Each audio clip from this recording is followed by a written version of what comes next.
हरियाणा और जम्मू कश्मीर विधानसभा चुनाव 2024 के परिणाम मंगलवार को सामने आ चुके हैं। बीजेपी लगातार तीसरी बार सरकार बनाने में सफल रही है। वहीं 10 साल बाद भी कांग्रेस के हाथ खाली रह गए। हरियाणा में बीजेपी ने 48 सीटें जीती, जबकि कांग्रेस के खाते में 37 आईं। हालांकि कई ऐसी सीटें हैं जहां कांग्रेस की हार का अंतर सेकंड रनर अप को मिले वोटों से काफी कम है। हरियाणा में 5 सीटें तो ऐसी हैं जहां आम आदमी पार्टी की वजह से कांग्रेस को नुकसान उठाना पड़ा। यहाँ आपके प्रत्याशी को कांग्रेस की हार से ज्यादा वोट मिले।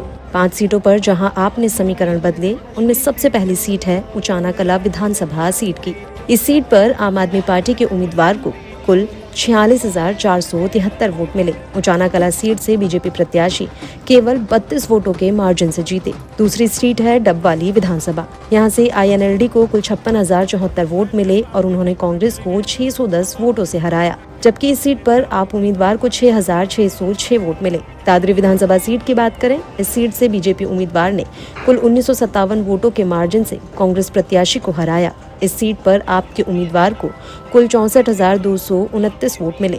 महेंद्रगढ़ सीट पर बीजेपी प्रत्याशी को कुल 63,036 वोट मिले और उन्होंने कांग्रेस उम्मीदवार को 2,648 वोटों के मार्जिन से हराया। इस सीट पर आप प्रत्याशी को 61,296 वोट मिले। असंध विधानसभा सीट से बीजेपी उम्मीदवार को 54,761 वोट मिले। उन्होंने अपने विपक्षी कांग्रेस उम्मीदवार को 2,306 वोटों के मार्जिन से हराया। असंध सीट से आपको कुल 4,290 वोट मिले। विशेषज्ञ इस बात की ओर इशारा कर रहे हैं कि कैसे रावलैंड ने भारतीय जनता पार्टी को वोट दिया, जबकि जाट, जिन्हें कांग्रेस का मुख्य वोट बैंक माना जाता है, उन्होंने जाट समुदाय से विधायक चुने, जो अनिवार्य रूप से कांग्रेस तक सीमित नहीं थे।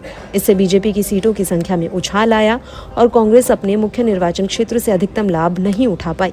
हालांकि आम आदमी पार्टी ने कांग्रेस को सत्ता से दूर रखने के लिए कम से कम आधा दर्जन सीटों पर निर्णायक भूमिका निभाई। इन सीटों पर कांग्रेस के लिए आप वोट कटवा साबित हुई। आम आदमी पार्टी ने बीजेपी की पूर्व सहयोगी JJP से बेहतर प्रदर्शन किया और करीब 1 दर्जन सीटों पर 5,000 का आंकड़ा पार किया। हरियाणा चुनाव प्रचार के पहले दिन से ही आपके वरिष्ठ नेतृत्व को इस बात का भरोसा था। कांग्रेस के साथ गठबंधन की बातचीत विफल होने के बाद आम आदमी पार्टी ने संगठनात्मक विस्तार के स्पष्ट जनादेश के साथ विधानसभा चुनावों में प्रवेश किया, भले ही इसकी कीमत किसी को भी चुकानी पड़े।